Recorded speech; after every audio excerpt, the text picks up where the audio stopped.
Шегенің ізі.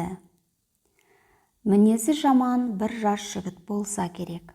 Ешкім оны түзей алмапты. Қателігін айтқан сайын ызалана түсіпті. Бір күні әкесі оған іші шегеге толы бір жәшік беріп, маңайыңдағы достарыңмен әр жанжалдасып қалған сайын тақтайға бір шегеден қағып отыр деп тапсырма беріпті.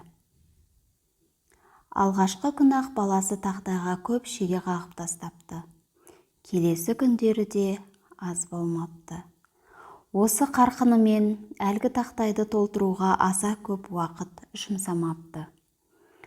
Тақтайдың толғанын көргенде әкесі оған: енді сол достарыңмен жеке татулас, әр татуласқан сайын бір шегеден суырып отыр, дейді.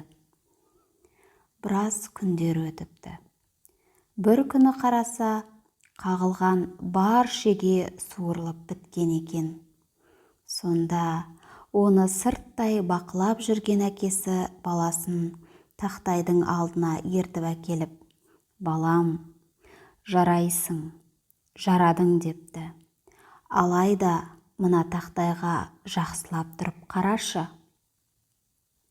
Шегелерді суырғанда қалып қойған орындарын, қарайған көп тесікті көріп тұрсың ба? Тақта әуелгісіндей таза қалпында, әдемі болып қалмады. Достарыңмен төбелескен сайын арада жаман сөздер айтылады. Әр реніш сөз көңілде мына шегенің орны тәрізді бір қара дақ қалдырып отырады.